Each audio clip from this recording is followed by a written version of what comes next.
शिवियर्स welcome back good healthy morning. हम बात कर रहे हैं जी अडॉप्शन पे और अभी एक दो सवाल भी आए हुए हैं और उस पर भी हम जवाब देंगे, लेकिन हमें ब्रेक में ज्वाइन किया है एक इस्लामिक स्कॉलर ने, वो हमारे पास पहले भी आ चुके हैं और अडॉप्शन के ऊपर एक इस्लामिक पॉइंट ऑफ व्यू लेना बहुत ज़्यादा इम्पॉर्टेंट है हम सब के लिए। हम सब की जो नॉलेज है वो बहुत ही, जैसे कहते हैं ना, नाकिस है या बहुत ही कम है और at times we are just going with what we feel, but अगर उसके ऊपर प्रॉपर नॉलेज के साथ किया जाए, कोई कदम उठाया जाए तो वो ज़्यादा बेहतर रहता है। और हमारे पास मौजूद है मुफ्ती मसूद अहमद साहब। अस्सलाम वालेकुम सर। वालेकुम अस्सलाम। कैसे हैं आप? अल्हम्दुलिल्लाह, ठीक ठाक।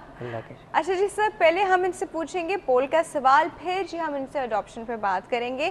सर, हमारे पोल का सवाल है कि अगर कोई कपल ऑप्ट करता है या आप ऑप्ट करते हैं कि आपने अडॉप्शन बच्चा अडॉप्ट करना है, तो आप लड़का बच्चे की तरफ जाएंगे या लड़की बच्चे की तरफ जाएंगे? मैं बेबी की तरफ जाऊंगा। नहीं, बेबी तो होंगे दोनों ही। सॉरी, मतलब लड़की की तरफ। बेबी गर्ल की तरफ जाएंगे आप। अच्छा, यू प्रेफर दैट, क्यों? एक तो बच्चियों की तरबियत के हवाले से, जब एक तरबियत ही करनी है, उस हवाले से हुज़ूर सल्लल्लाहु अलैहि वसल्लम का भी फरमान है कि जिसने एक बेटी या दो बेटी या दो बहन या दो बच्चियों की तरबियत की तो वो क़यामत के दिन जन्नत में मेरे साथ इस तरह होगा, दोनों उंगलियां मिला कर। दो या तीन? दो। ओके। अच्छा, यहाँ पे एक और आपकी बात से सर एक बात मुझे याद है कि अक्सर लोग जो होते हैं जो बहुत अल्लाह का शुक्र है ब्लेस्ड होते हैं, लकी होते हैं, उनकी जब 3 बेटियां हो जाती हैं तो दे आर वेरी हैप्पी कि वो जन्नती हो गए हैं एंड अब उनको बड़ा स्पेशल वो होगा। तो इस बारे में क्या कुरान शरीफ में क्या हुक्म है कि वो जो 3 बेटियां जिसकी हो जाती हैं? कुरान करीम में तो इसके बारे में कुछ नहीं है बराह रास्त, अलबत्ता हदीस में है जो मशहूर हो गई है कि 3 बेटियों के बारे में है, वो असल में 2 के बारे में है। अच्छा जी, तो वो क्यों 3 के बारे में? खुद हमने उसमें चेंज कर दिया है क्या? मेरे ख्याल में शायद इस वजह से हुआ कि हमारे यहाँ अब आमाल वैसे नहीं रहे तो लोगों ने कहा 2 में नहीं होगा 3 में तो हो ही जाएगा, इस तरह मशहूर कर दिया इसको। तो मेरी अच्छा, 3 है। अच्छा, इसमें जो पॉइंट ऑफ व्यू मुझे हमेशा से जो मुझे पता था वो तो शायद ये था कि जब आपकी बच्चियां हो दैट इज़ ठीक है, वो आपको एक तरह से क्वालिफाई करता है, बट तब कम्प्लीटली क्वालिफाई करता है when you give them the proper training. Yes. अब ये ना हो कि वो बच्चियों को आप प्रॉपर ट्रेनिंग नहीं दे रहे हो और इसी चीज़ पे खुश है कि हाँ 2-3 बेटियां हो गई मेरी, मैं तो जन्नती हो गया, वो बच्चियां आगे से फिर क्या निकले, है ना? उनकी प्रॉपर तरबियत ज़्यादा इम्पोर्टेंट है ना। ये तो बिल्कुल इस तरह हो गया कि जैसे ओ लेवल करने के लिए 14 इयर्स एज बहुत ज़रूरी है, लेकिन सिर्फ ये तो काफ़ी नहीं है, उसके साथ साथ पढ़ना भी पड़ेगा उसे। एग्जैक्टली, आपकी उनकी तरबियत भी बहुत इंपॉर्टेंट है जी। अगर उनकी तरबियत प्रॉपर नहीं होगी तो फिर आप क्वालिफाई नहीं करते इस चीज़ के लिए। और हमारे पास एक कॉल है जी। ये तो ऐसी कंफ्यूजन थी तो मैंने जरा सर से क्लियर कर ली, सर बैठे हैं तो मैंने कहा लगे हाथ पूछ ही लूँ। कॉल है जी हमारे पास, अटेंड करते हैं। अस्सलाम वालेकुम। वालेकुम सलाम राफिया। मिसेस अजमल, कैसी हैं आप? बिल्कुल ठीक ठाक। इतने दिनों बाद फ़ोन किया आपने? हाँ, आपको मेरा मैसेज नहीं मिला था? नहीं, कौन सा मैसेज? अच्छा, चलें ठीक है, कोई बात नहीं। अच्छा, मेरा ख्याल है बेटी, क्योंकि बेटी ज्यादा प्यार करती है और ख्याल भी करती है, और इस्लामिक पॉइंट ऑफ व्यू से ये है कि सवाब भी ज्यादा शायद मिलता है। और अच्छा। अगर वाइफ है तो उसके लिए महरम होगी, ठीक है ना, और शादी के बाद चलो चली भी जाएगी, लेकिन फिर यह उसकी ज्यादा रौनक होती है। और कई लोग अगर खानदान में कोई बच्चा पैदा हुआ है तो उस एडॉप्शन वाले बच्चे या बच्ची को फीड करवा देते हैं, तो वो रजाई बहन हो जाती है। सही। और एक लड़की को घर का माहौल भी मिल जाएगा।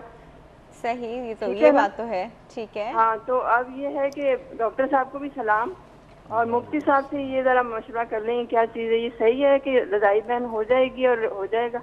हम आपको इस पे डिटेल बताते हैं, ठीक है? अच्छा, अल्लाह हाफिज। अल्लाह हाफिज, thank you so much for your call. अच्छा जी सर, हमारे पास पहले एक पैकेज है जो हमने अडॉप्शन के ऊपर बनाया हुआ है। पहले जी चल के वो पैकेज देखते हैं, और सवालात का ढेर लग गया है मेरे पास। पैकेज के बाद वापस आएंगे और जी से हम पूछते हैं वो क्वेश्चंस इनसे। आप लोग चल के देखिए पैकेज। मगरबी ममालिक में बच्चे गोद लेना और उनकी अच्छी तरबियत करना इबादत और सवाब तस्वुर किया जाता है, जबकि पाकिस्तान में लावारिस बच्चों को गोद लेने की शरात तकरीबन ना होने के बराबर है। पाकिस्तान में बेटे की ख्वाहिश में 5-6 बेटियां हो जाती हैं, लेकिन मौशरती दबाव की वजह से किसी यतीम को गोद नहीं लेते। क्योंकि लोग सुनना ही नहीं चाहते कि उन्होंने किसी यतीम और लावारिस बच्चे को गोद लिया है। कुछ लोग शादी के पहले 15-20 सालों में इस आस पर बच्चा गोद नहीं लेते कि शायद अब अल्लाह उनकी गोद भर दे। कतई नज़र के माशरा बच्चे के गोद लेने के फेल को किस तरह देखता है, हकीकतन इस अमल से मुस्बत तब्दीली ज़रूर आती है कि वालिदैन बनने वाली हसरत पूरी हो जाएगी और दूसरी तरफ एक यतीम माशरे का कारामद शहरी बन जाता है। जी वैसे भी आपने एक पैकेज देखा जो अडॉप्शन के ऊपर था और उसमें एक बात जो थी वो बड़ी चुपती हुई बात थी कि हमारे माशरे में अडॉप्शन का जो रेशो है वो बहुत ज़्यादा कम है, बिकॉज शायद हम लोग जिस तरह उसको देखते हैं, आई डोंट नो हम लोग ऐसे क्यों देखते हैं या क्या कॉन्सेप्ट है इसके पीछे। डॉक्टर साहब पहले सबसे पहले वो राइट एज की बात हम कर रहे थे कि वो कौन सी राइट एज है जब हम बच्चे को बताते हैं दैट यू आर अडॉप्टेड। देखिए मेरा जो अपना ख्याल है, क्योंकि इसमें कोई स्पेसिफिकली कहीं लिखी हुई नहीं है कि राइट एज क्या है, मेरा अपना ज़ाती ख्याल है कि जब बच्चे में समझ पैदा होने लगे, अराउंड द एज ऑफ 5 साल 6 साल 7 साल, यानी 10 साल के अंदर ही बच्चे को पता होना चाहिए कि उसके वालिदैन कौन है। बट यही बताने का प्रोसीजर क्या है? प्रोसीजर ये है कि उसको मौका देख दे के ऐसा ऐसा समझाना चाहिए क्या? कि तुम्हारे जो हम तुम्हारे असल वालिदैन नहीं हैं और हमने तुमको इसलिए अपने पास रखा है क्योंकि हम तुम्हारी परवरिश करना चाहते हैं और तुम अपने साथ रहोगे। और असल में देखें राइट वर्ड्स क्या होते हैं डॉक्टर साहब उसको बताने के कि हम तुम्हारे असल वालिदैन नहीं हैं? राइट वर्ड असल में ये होता है कि बच्चे के आप जब नाम लिखते हैं ना उसके साथ उसकी शनाख्त लिखी जाती है। हाँ। शनाख्त लिखी जाती है ना, तो शनाख्त के अंदर 2 कॉलम है, एक है फादर्स नेम, एक गार्डियन। हाँ। तो गार्डियन पे लिखना पड़ता है, अब फादर तो नहीं है ना। अडॉप्शन का मतलब तो ये नहीं होता कि आपने उसको अपना नाम दे दिया? नहीं, ये ज़रूरी नहीं है ये मतलब हो। देखिए मतलब 2 तरह के, एक तो हम लोग वेस्टर्न बात करते हैं ना, यूरोप के मुल्कों में उसका अडॉप्शन का एक प्रोसीजर है पूरा, उस प्रोसीजर के अंदर कॉलम्स हैं, उसको भरा जाता है, उसमें हमेशा लिखा जाता है कि चाइल्ड हैज़ बीन अडॉप्टेड।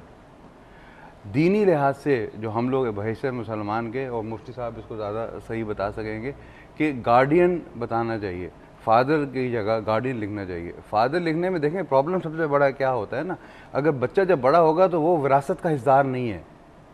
और आपको पता है हदीस है ये कि जो वो आदमी बहुत ही बदकिस्मत है जिसने सारी ज़िंदगी इबादत की हो और अपनी विरासत की तकसीम में गलती कर गया हो। इसलिए कि औलाद की तकसीम दीनी लिहाज से करना हम लोगों के लिए लाजमी है, ये हर मुसलमान को पता होना चाहिए। तो एडॉप्शन का मामला में ना ये पेचीदगियाँ दीनी बहुत सारी हैं और बाद में इंसान के मरने के बाद बड़े मसाइल पैदा हो सकते हैं अगर उसने शुरू से नहीं किया। और बताने की उम्र यही है कि जब बच्चा बड़ा होकर समझने लगे तो उसको ये पता होना चाहिए कि मेरे ये वालिदैन नहीं है। बताने का तरीका ये है कि उसको आहिस्ता करके बताएं। वो 5-6 साल की उम्र में आकर उसे बताने 5 साल की उम्र में बताना शुरू कर देना चाहिए, बच्चा समझ नहीं पाएगा। बताना शुरू मतलब ये कोई स्टेप वाइज प्रोसीजर तो नहीं है ना? स्टेप बाय स्टेप है ना। बच्चा आपके पास रह रहा है, देखें आपने बच्चे को गोद ले लिया, बच्चा आपके पास रह रहा है, आपको अम्मी कह रहा है, जो उनको अब्बा कह रहा है, तो आप उसको अम्मी अब्बा तो कहने देंगे ना, क्योंकि अम्मी अब्बा तो एक सिंबॉलिक वर्ड है, सिंबॉलिक वर्ड है। लोग अपनी नानियों को अम्मी कहते हैं, दादी को अम्मी कहते हैं, सिंबॉलिक वर्ड है। स्टेप मदर्स को अम्मी कहते हैं। लेकिन वक्त के साथ साथ जब आप इस चीज़ को छुपाएंगे ही नहीं तो वो उसको खुद ब खुद उम्र के साथ साथ समझती आती चली जाएगी। प्रॉब्लम ये होता है कि लोग छुपा देते हैं, अब बच्चा बड़ा होना शुरू हो जाता है, अब उन लोगों की समझ में नहीं आता है उसको बताएं कैसे। अगर आप छुपाएंगे नहीं तो बताने की ज़रूरत ही नहीं पड़ेगी। जैसे बच्चा माँ को कैसे पहचानता है, कोई बताता थोड़ी ये तुम्हारी माँ है, वो वक्त माशरा कल्चर और हालात खुद ब खुद उसको बताने लगते हैं ये तुम्हारी माँ है, ये तुम्हारा बाप है ना। इसी तरह एडॉप्टेड फादर एडॉप्टेड सन माशरा वक्त खुद ब खुद बताने लगता है बच्चे को। अच्छा, फॉर इंस्टेंस डॉक्टर साहब हम ऐसे इन्वायरमेंट में चले जाए बच्चा अडॉप्ट करके जहाँ पे nobody knew us and nobody would be knowing कि ये अडॉप्टेड है, क्या उस सिचुएशन में हम बचा सकते हैं? मेरी अपनी राय तो ये एज अ साइकेट्रिस्ट के छुपाना बिल्कुल नहीं चाहिए, क्योंकि मैंने इसके बहुत ही ट्रॉमेटिक रिजल्ट देखे हैं, बहुत ही ट्रॉमेटिक देखे। ठीक है, तो मतलब बता देना, छुपाना ही नहीं चाहिए। बच्चा उस वक्त रिएक्ट कैसे करेगा? बच्चे को अगर शुरू से आप बताएंगे वो रिएक्ट करेगा ही नहीं ना, रिएक्ट करेगा ही नहीं। सेफ चीज क्या हो सकती है? शुरू से ये है कि वो बच्चे को पता हो कि मेरी वालिदा है लेकिन मेरे असल वालिदैन दूसरे हैं, ये मेरे वालिद हैं मुझे पालने में, असल वालिदैन आप शुरू से छुपा ही नहीं। ठीक है। पहले दिन से ही नहीं छुपाए ना, वो बच्चा उम्र के साथ ग्रो करता चला जाएगा, खुद ब खुद ही समझता चला जाएगा। आप उसको गलत इन्फॉर्मेशन दे ही नहीं रहे। अच्छा ठीक है। अगर आप बच्चे को गलत जब इन्फॉर्मेशन देते हैं और जब उसको पता चलता है तो वो चेंज जो आता है ना, वो बच्चे के लिए ज़्यादा ट्रॉमेटिक है। बच्चे को शुरू से ही बता देना चाहिए, छुपाना नहीं चाहिए। एटीट्यूड नहीं डिफरेंट हो जाता डॉक्टर साहब? नहीं, बच्चे को जब शुरू से पता होगा कैसे डिफरेंट होगा। एक बच्चा छोटा सा बड़ा हो रहा है, वो एक ही माहौल में बड़ा हो रहा है, वो दो माहौल कंपेयर थोड़ी कर रहा है कि पहले एक माहौल में बड़ा हुआ फिर दूसरे माहौल में बड़ा हुआ। बहुत से बच्चे ऐसे होते हैं उनके जो यतीम खाने में रहते हैं, बहुत से बच्चे होते हैं उनके वालिदैन होते ही नहीं है, इंतकाल हो चुका होता है, चचा के पास रह रहे होते हैं, चचा के भाई के साथ रह रहे होते हैं, नाना नानी के साथ रह रहे होते हैं। वो बचपन से उनको बताते हैं नाना नानी है, लेकिन मोहब्बत उनसे माँ बाप जैसी होती है। सही कह रहे हैं। तो हाइड करना मेरे नज़दीक जो है ये दोनों लिहाज से सही है। हाँ, एंड में इंसान को माँ बाप को बहुत ही मुश्किलात से गुजरना पड़ता है। और अगर जैसे बाद में और बच्चे आपके हो गए, हाँ, है ना, अब आपकी विरासत की बात आई, आपकी तो प्रॉपर्टी है, वो तो मुकदमा हो जाएगा, केस शुरू हो जाएगा कि भाई ये तो बच्चा हकदार ही नहीं है इसको। अब उसको वो शुरू से उसके जहन में ये है कि मैं हिस्सेदार हूँ। आप देखें ना, आप फिर एक ही खानदान में मोहब्बतों की जगह दौलत एक ऐसी चीज है, वो इतनी नफरतें पैदा कर देती है, एक दूसरे को जान से मार देते हैं, बीच में मारा मारी हो जाती है। तो मेरे नजदीक शुरू से बिल्कुल एक प्रोसीजर को फॉलो करना चाहिए। सही है। हमारे पास एक कॉल मौजूद है जी, अटेंड करते हैं। अस्सलाम वालेकुम। वालेकुम अस्सलाम। Good healthy morning. कौन बात कर रहे हैं? गुड मॉर्निंग, मैं शाहीन मेमन बात कर रही हूँ। जी जी, कैसी हैं आप? अल्हम्दुलिल्लाह अल्हम्दुलिल्लाह। आप बताएं बेटा। मैं बिल्कुल ठीक ठाक हूँ। क्या कहना चाहेंगी? मैंने बच्चा एडॉप्ट किया है। माशाल्लाह, वेरी नाइस। तो उस बच्चे को मैंने बिल्कुल माँ की तरह पाला है। Very good. लोग ये कहते हम लोग मेमन हैं, वो बच्चा निगरू है, चीती है। हाँ, तो मैंने और उस बच्चे को पता शुरू में ही चल गया कि मैं एडॉप्टेड हूँ। आपने बताया कि उसको पता चल गया? उसे खुद ही पता चल गया। मैं समझती हूँ कि शायद 1 साल का था। मेरे वालिदैन ने उसे कबूल नहीं किया, महल्ले वालों ने कबूल नहीं किया। बच्चा बहुत डिस्टर्ब है, बहुत डिस्टर्ब है, पढ़ने में उसका दिल नहीं लग रहा है। और अच्छा, और मुझे कोई और दूसरी औलाद भी नहीं है। अच्छा ठीक है। बच्चे को मोहल्ले वाले कबूल ना करें, दैट्स नॉट एन हेडेक, पर बच्चे को घर वाले कबूल नहीं करें, आपके अपने पेरेंट्स उसको कबूल नहीं कर रहे हैं? मेरे पेरेंट्स कबूल नहीं कर रहे हैं। ओके, आपके हस्बैंड? मेरे हस्बैंड का 3 साल पहले इंतकाल हो चुका है। चले, आपके लिए फिर तो थोड़ी सी चीज़ें आसान अभी डॉक्टर साहब कर देते, कोई मसला नहीं, रिलैक्स। ठीक है जी, सही सही। आप अपने आपका बेटा भी आपके पास है? बिल्कुल मेरे पास है, बैठा हुआ है? नहीं है, अभी स्कूल में है। अभी तो स्कूल में। चले फिर हम डॉक्टर साहब से टिप्स लेके और एक बात, ये बच्चा जो ना डिस्टर्ब होने के बावजूद पढ़ाई में दिलचस्पी नहीं ले रहा है। स्कूल में भी इसे निगलेक्ट किया जा रहा है क्योंकि वो शीदी है। ठीक है, वो थोड़े से शायद डिफरेंट है, इस वजह से और बच्चे उसके साथ इतना वो नहीं कर पा रहे होते हैं। ठीक है, डजंट मैटर, हम इस पे बात करते हैं। ठीक है, thank you so much for your call, thank you so much.